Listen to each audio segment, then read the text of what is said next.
Admiral Dae-ho Kim sat in the cold metal chair and watched the aliens argue about his people's future. The Galactic Senate chamber was huge, with thousands of seats arranged in circles around the central speaking platform. Representatives from hundreds of worlds filled those seats, their strange shapes and colors making the place look like a bizarre carnival. But this was no celebration. Today, they were deciding whether humanity deserved to survive. The Vorthak commander stood at the center platform, his dark scales gleaming under the bright lights. Thexgor was his name, and he spoke in the common galactic language that all species used for official business. His voice was deep and threatening, like rocks grinding together. "The humans have had their chance," Thexgor declared, his four arms spread wide. "For 300 years, they have been protected members of our galactic community. They have contributed to science, to trade, to culture, but they refuse to contribute to security." Murmurs filled the chamber. Some alien representatives nodded their heads, or whatever they used for heads. Others remained silent, watching. Admiral Kim kept his face blank. He had learned long ago that showing emotion in these meetings was seen as weakness. The galaxy respected strength, and strength meant control. So he sat quietly in the observer section, his hands folded in his lap, while aliens decided the fate of 8 billion humans.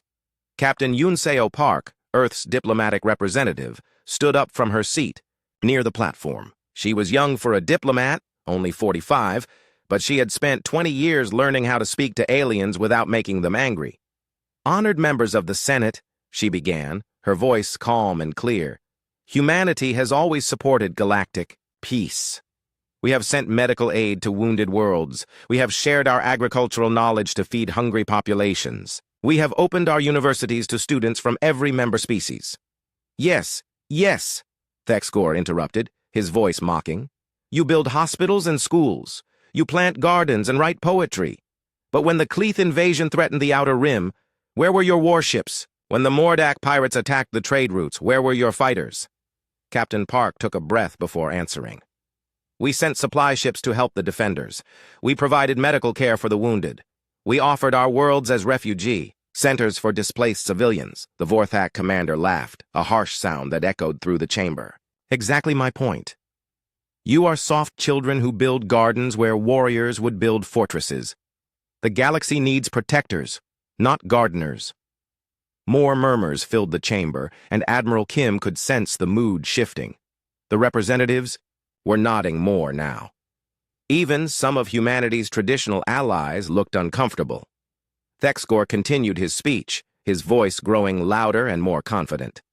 "The Vorthak hegemony spans 400 star systems. We maintain order across 1,000 worlds. Our fleets protect the trade routes that keep this galaxy functioning.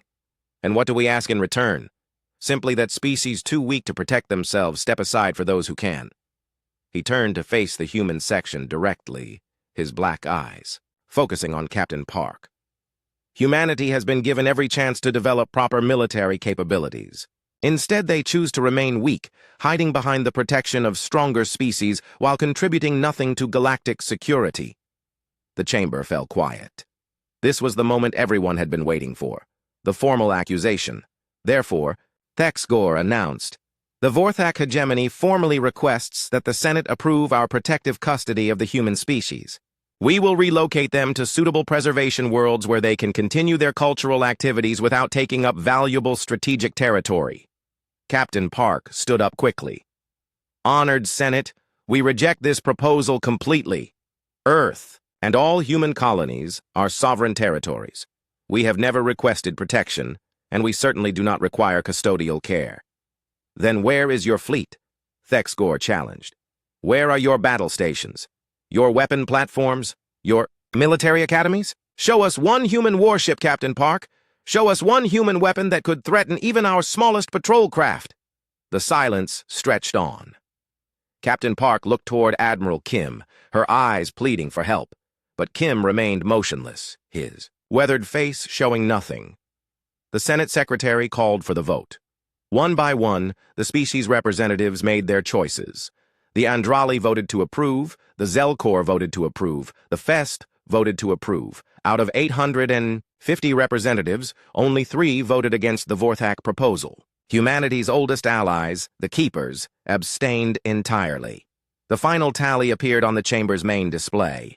847 votes to approve, 3 to deny, 12 abstentions. The secretary's voice boomed through the chamber. The motion is approved.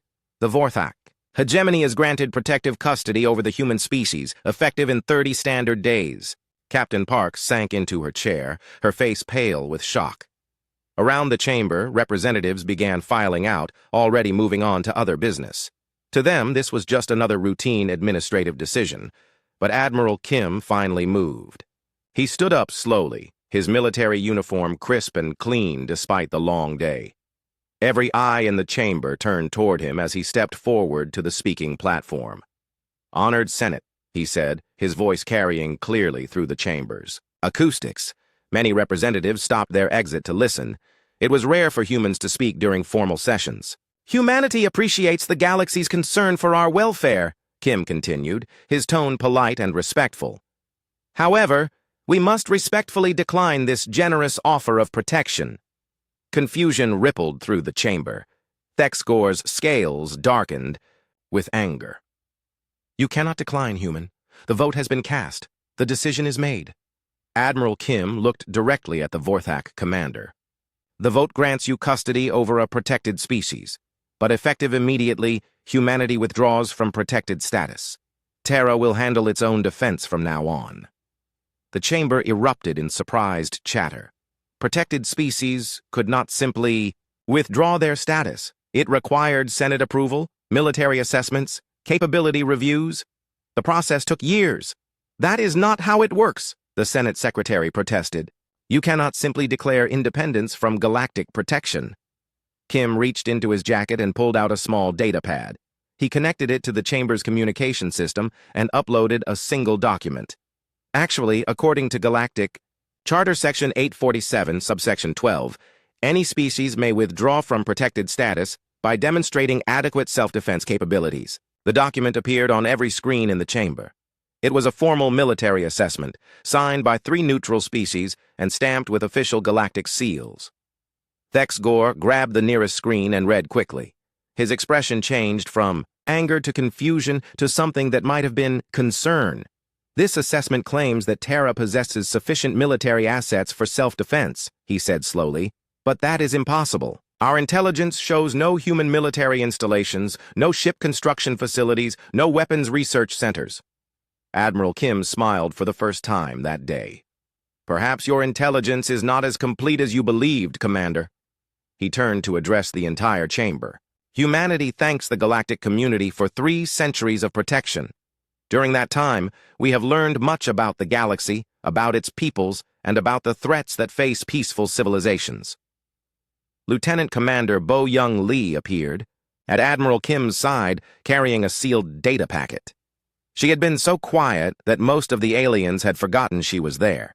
"We have decided that the galaxy would be safer if humanity took a more active role in its own defense," Kim continued. "Therefore, effective immediately, Terra withdraws from protected status and assumes full responsibility for the security of all human worlds and interests." The chamber was completely silent now. Even Thexgor seemed at a loss for words. Admiral Kim bowed slightly to the assembly, a gesture of respect that somehow carried an undertone of finality. "We thank you for your time and consideration. Earth's representative will be departing now."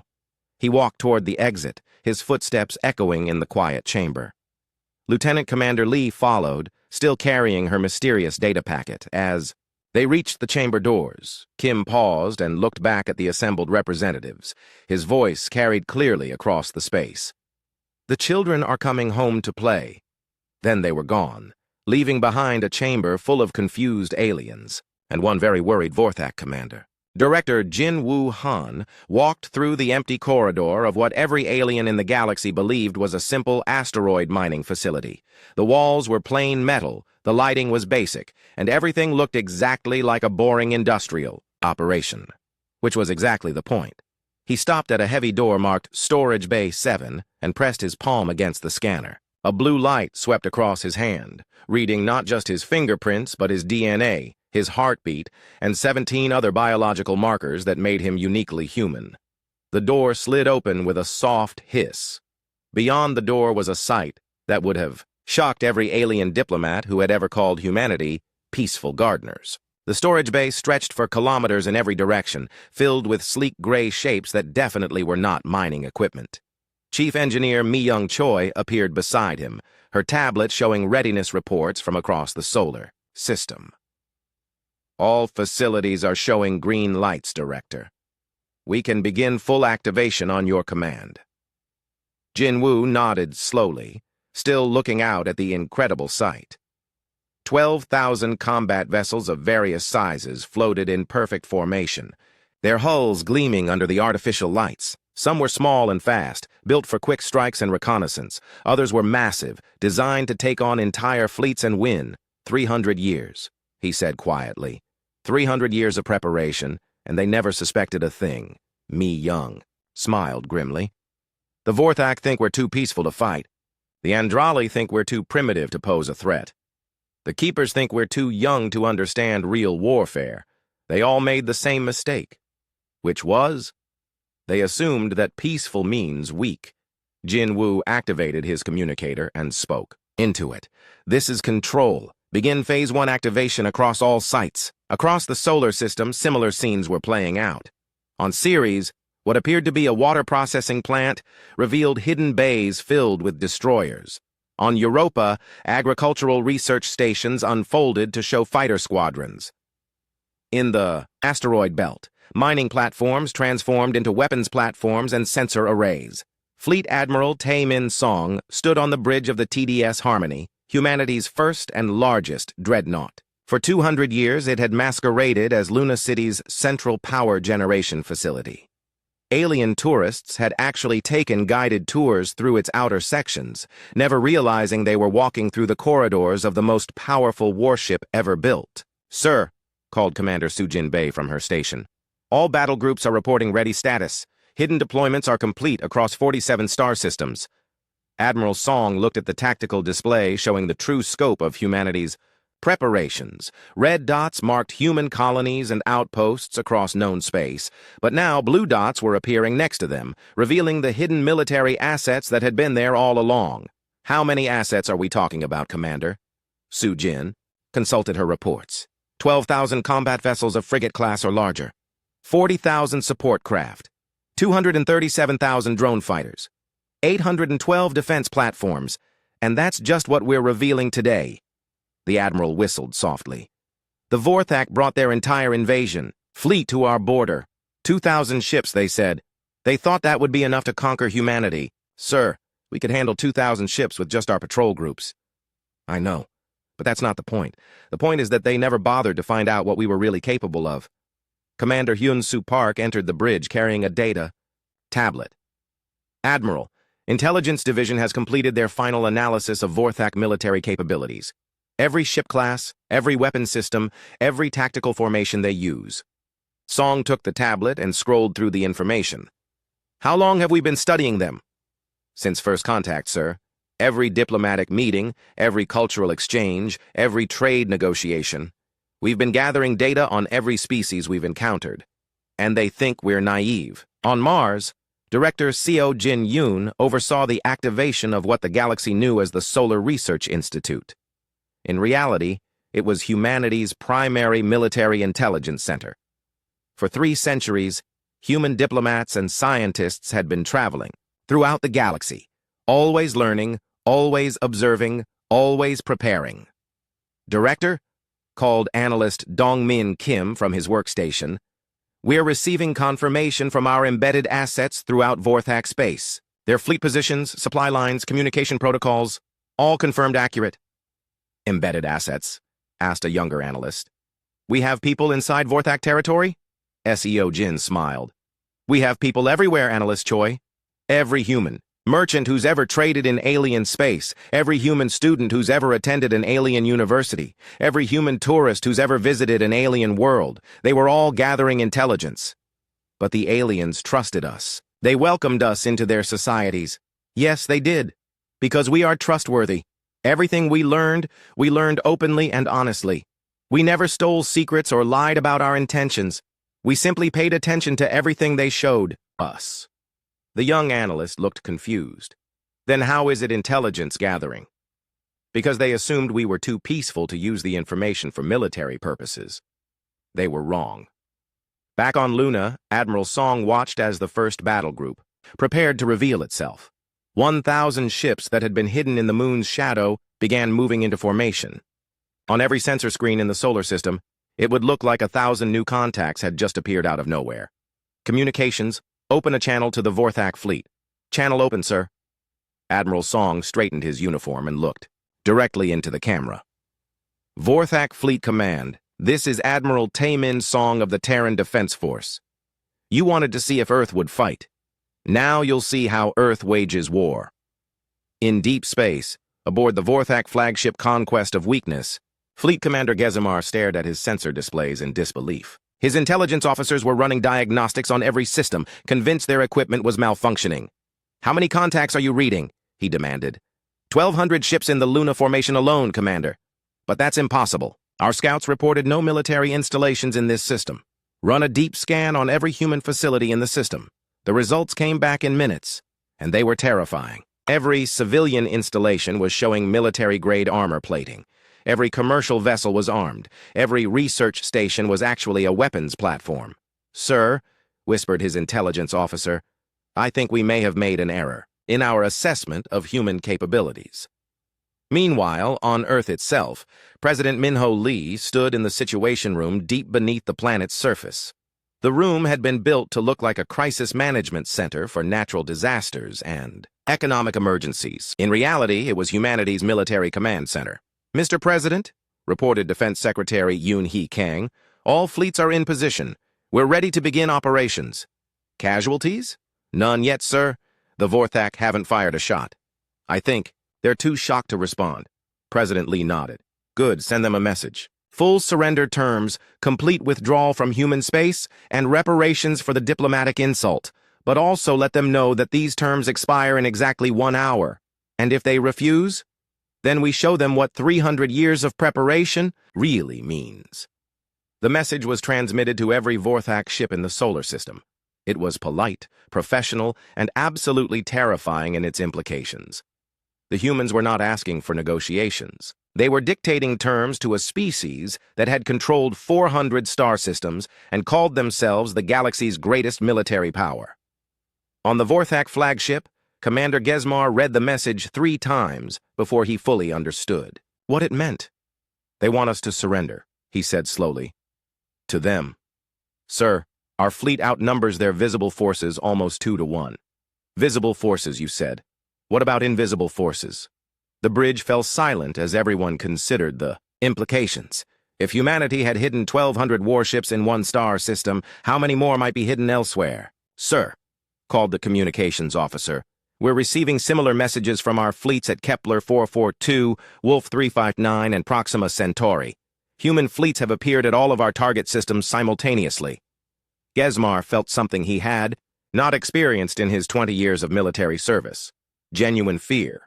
Not fear of death in battle, but fear of having been completely and utterly outmaneuvered by an enemy he had dismissed as harmless. How many ships? He asked quietly.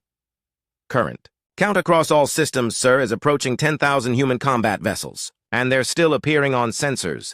The Vorthak commander sat down heavily in his command chair. His species had built their reputation on military strength and tactical superiority. But somehow, the peaceful gardeners of Earth had assembled, the largest fleet in known galactic history without anyone noticing. Sir, his tactical officer said nervously. What are your orders? Commander Gezimar looked at the tactical display showing thousands of human ships in perfect formation, all waiting for his response. For the first time in his military career, he honestly didn't know what to do. Battle Group Commander Hyunwoo Nam stood on the bridge of the TDS Guardian as his fleet emerged from the asteroid field around Kepler 442b. For 3 years, his 1,200 ships had been hiding among the rocks and ice, disguised as mining operations and research stations. The colonists on the planet below had known they were there, but no one else in the galaxy had suspected a thing. Now, as 2,000 Vorthak warships approached the colony world, It was time to reveal the truth. "Sir," called Tactical Officer Eugene Park, "enemy fleet is maintaining standard approach formation. No sign they've detected us yet." "Of course not," Commander Nam replied calmly. "They're looking for a defenseless colony. Instead, they're about to meet Task Force Harmony." The Vorthak had expected to find civilian evacuation ships and perhaps a few patrol craft. Their intelligence reports said Kepler 442 was a farming colony with a population of 2 million humans who grew food for export to other human worlds. What they found instead was one of the most heavily defended systems in human space.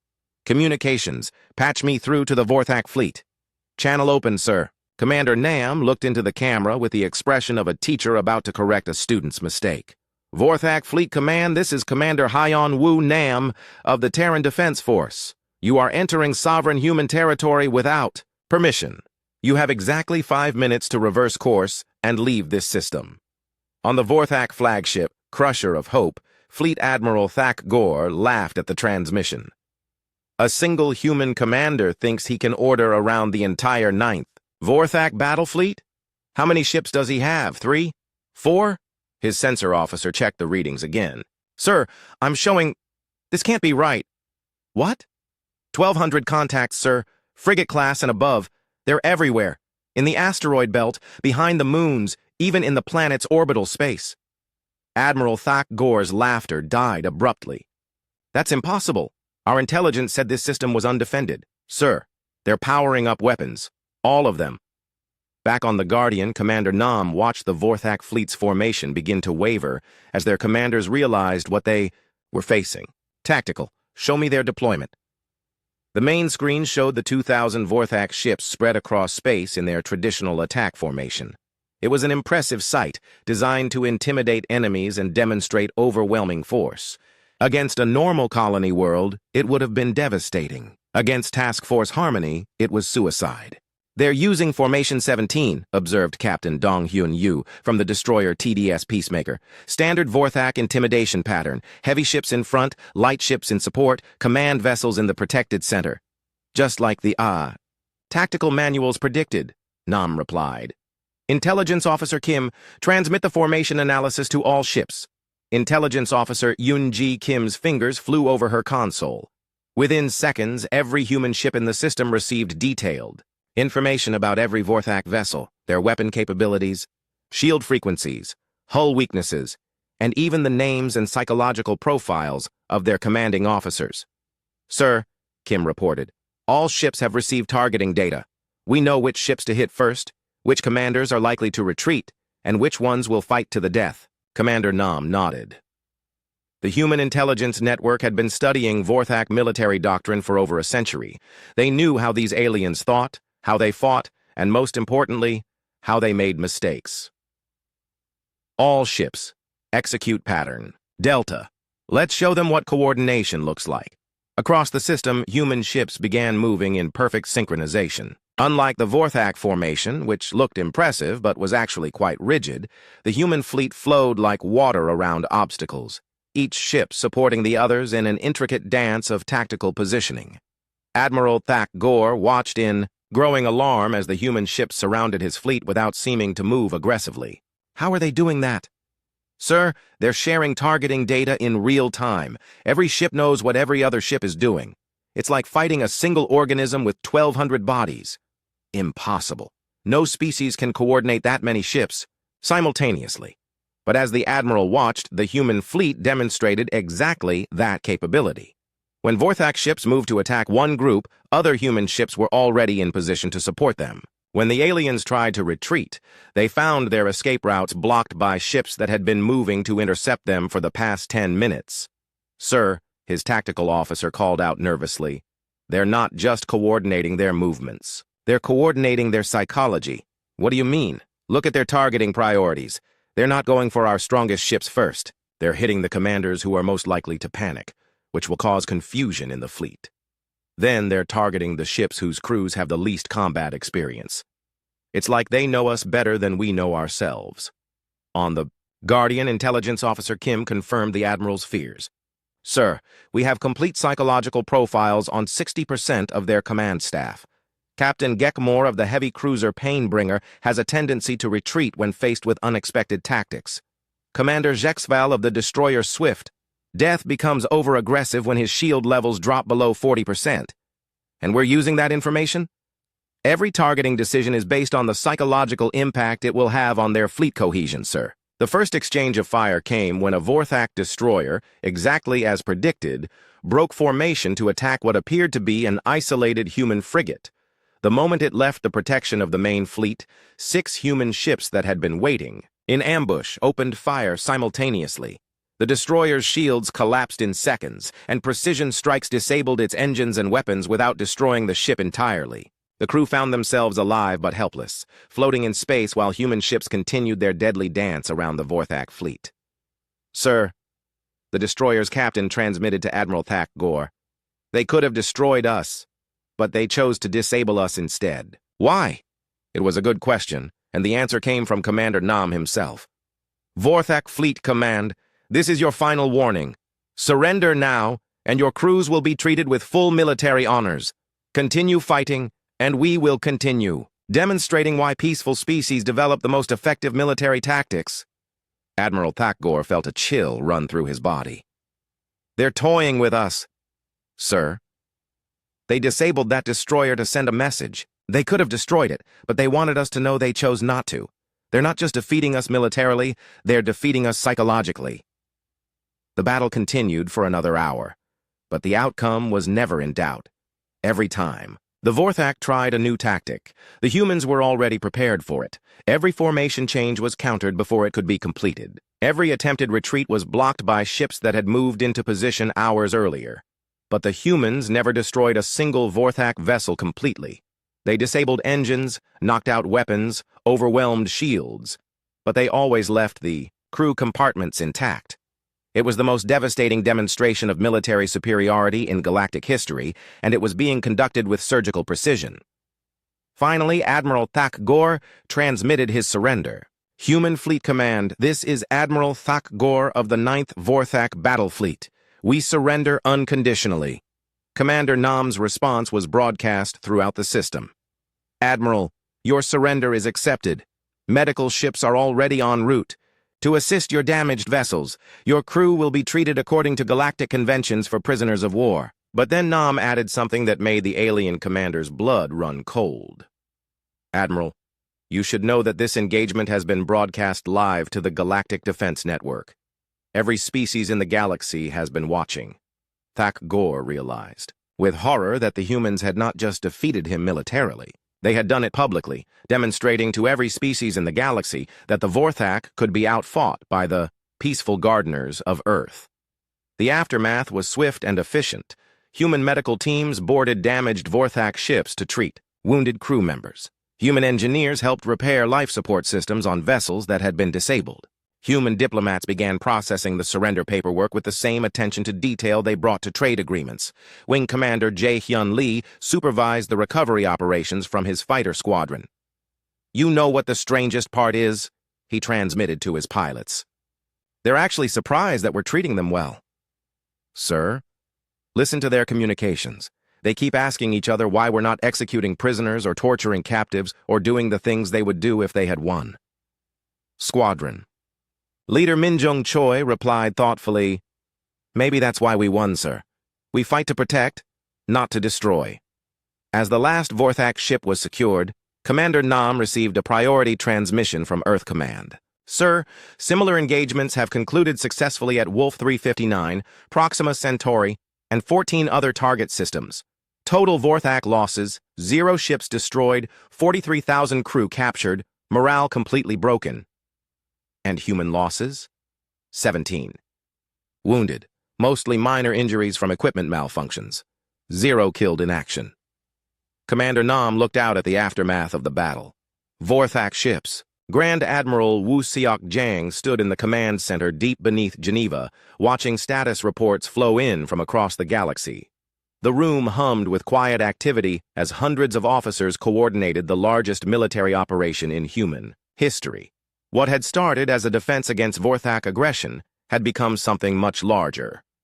"Sir," called Fleet Coordinator Hee Jin-yoon from her station, We're receiving surrender requests from Vorthak forces in 47 star systems. But we're also getting something else, which is help requests from species that the Vorthak have been protecting. Admiral Jang raised an eyebrow.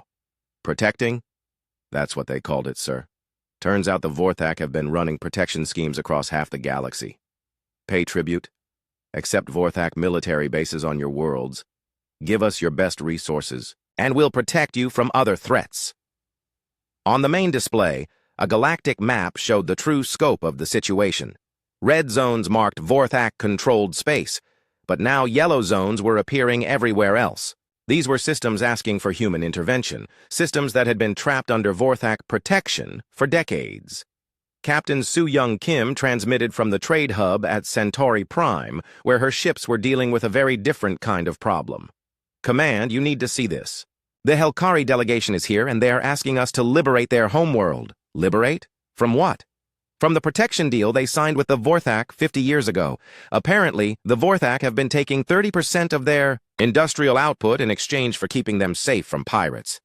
Pirates that, coincidentally, only seem to attack systems that don't pay tribute to the Vorthak. Admiral Jang sighed deeply. This was getting complicated quickly. Captain, what's the tactical situation at your location? Well, sir, that's the interesting part. Remember those cargo vessels we've been using for trade runs? Turns out they're fully equipped battle carriers.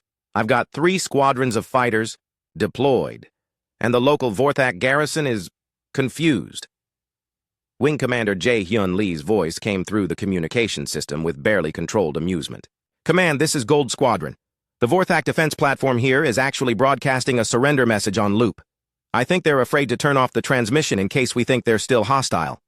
The situation was repeated across dozens of systems. Human merchants and researchers and tourists were revealing themselves to be fully trained military personnel with access to hidden weapon systems and support networks. The galaxy was discovering that humanity's peaceful expansion had actually been the most sophisticated military deployment in galactic history. Fleet Admiral In-ho Choi reported from the siege of Thexnara, the Vorthak fortress world. Admiral, we've surrounded their primary military installation, but I need guidance on rules of engagement. What's the tactical situation? Total air superiority, ground forces ready for deployment, orbital bombardment platforms in position. We could level their military complex in minutes. But, sir, there are civilians in the area. Millions of them. Civilians? On a military world? Yes, sir. Turns out the Vorthak use forced labor for their military construction. Entire families have been relocated here to work in weapons factories and shipyards. If we attack the military targets, we'll kill innocent people. Admiral Jang closed his eyes and thought carefully. This was the moment that would define how humanity was remembered by the galaxy. They could win the war quickly with massive firepower, or they could win it slowly while protecting innocent lives. Admiral Choi, implement Precision Protocol 7. Disable military targets without harming civilian areas. Use ground forces if necessary. Sir, that will take weeks instead of hours. Then it takes weeks. We're fighting to protect people, not to destroy them. Similar conversations were happening throughout human command structures. Captain Ji-won Park, leading the ground assault on a Vorthak supply depot, discovered that the facility was using slave labor from 3 different species. Her orders were clear. Liberate the slaves, secure the facility, treat all prisoners according to galactic conventions. Command, she transmitted. We've secured the depot, but we have a problem. The former slaves are asking to join our military. Join. Our military? Sir, they want to fight the Vorthak. They're asking for weapons and training. Apparently, some of them have been planning a resistance movement for years. The implications were staggering. If oppressed populations throughout Vorthak space joined the human liberation forces, this wouldn't just be a war between 2 species. It would be a galactic revolution. Back on Earth, President Min-ho Lee convened an emergency cabinet meeting to discuss the expanding scope of the conflict. Defense Secretary Yoon-hee Kang presented the current situation. Mr. President, we now have active operations in over 200 star systems. Requests for assistance are coming in faster than we can process them. And, sir, we're receiving applications for military alliance from 46 different species. Military alliance? They want to join our side, sir. species that have been under Vorthak domination for generations are asking to fight alongside human forces. Ambassador Ji-Hoon Kang added his perspective from the diplomatic front. Mr. President, the Galactic Senate has called an emergency session.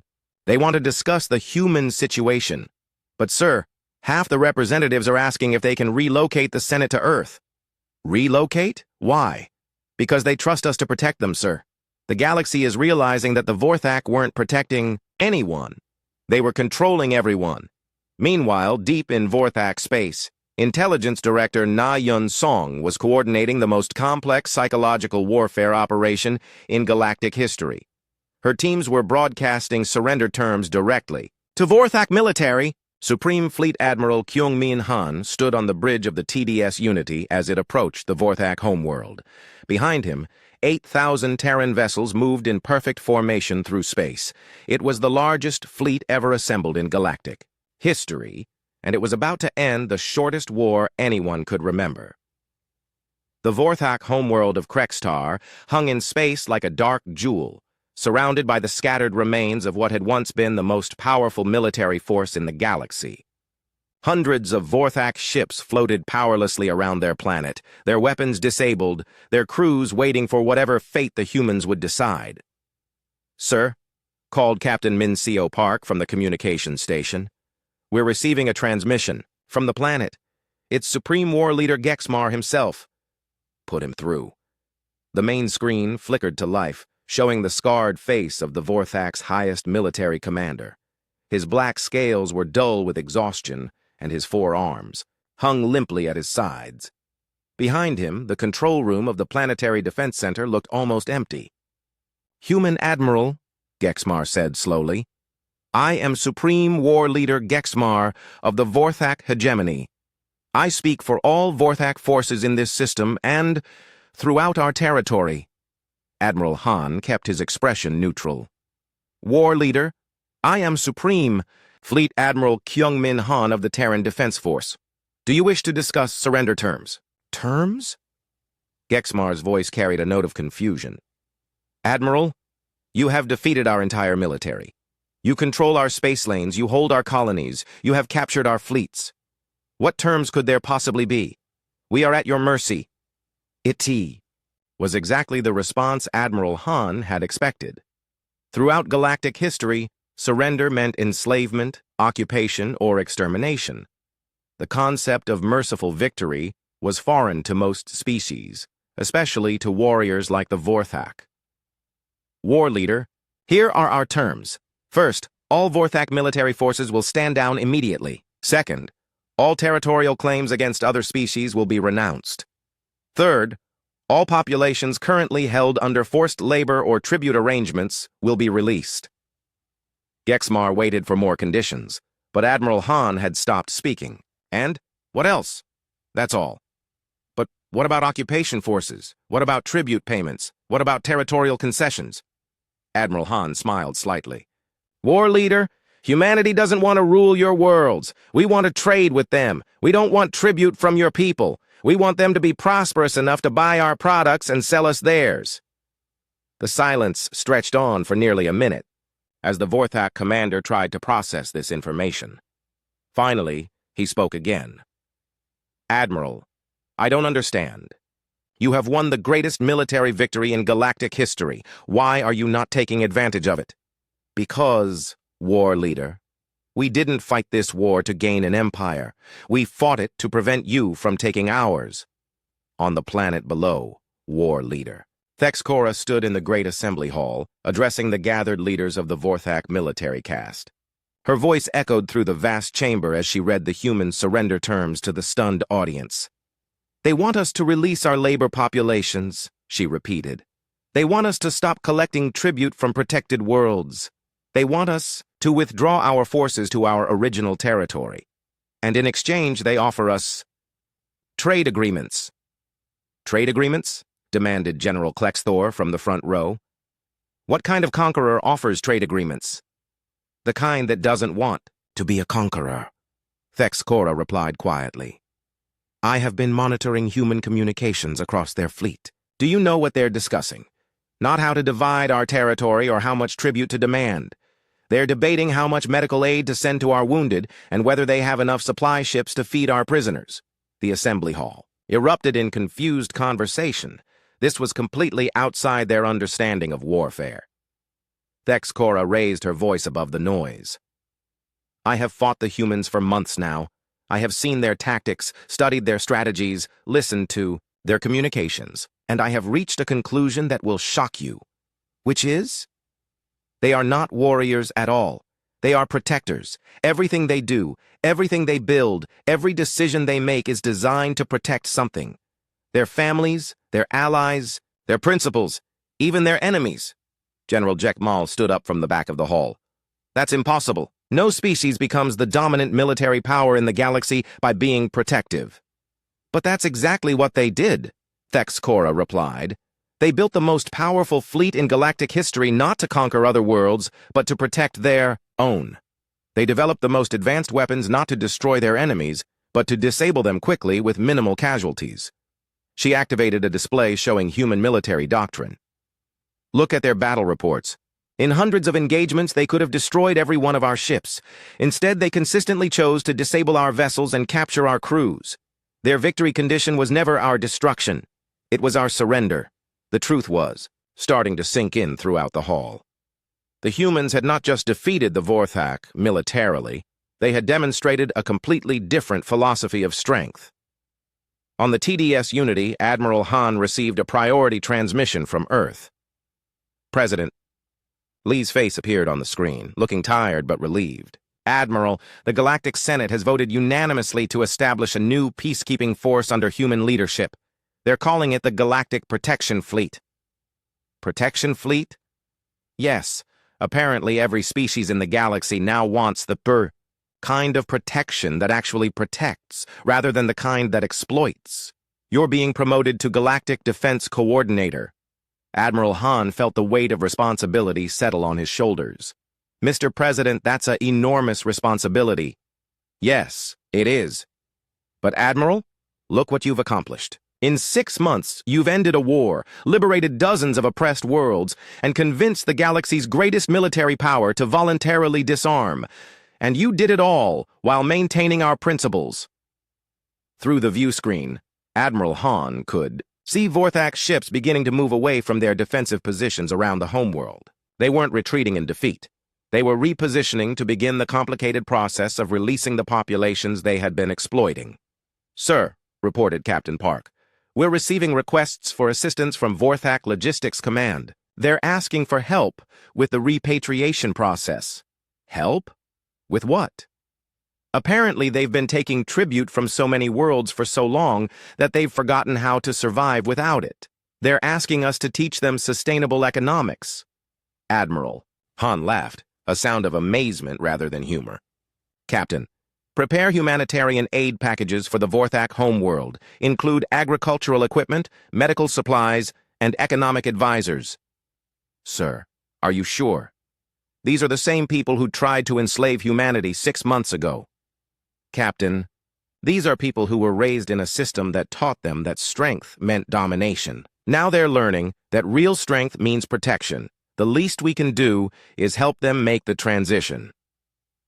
Back on the planet, War Leader Thexcora made a public announcement that would be remembered throughout galactic history.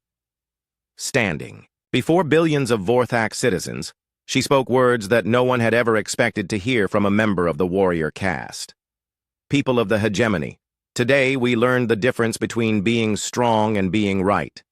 The humans defeated us, not because they were more ruthless than us, but because they were more principled than us. They won not by destroying their enemies, but by protecting their friends.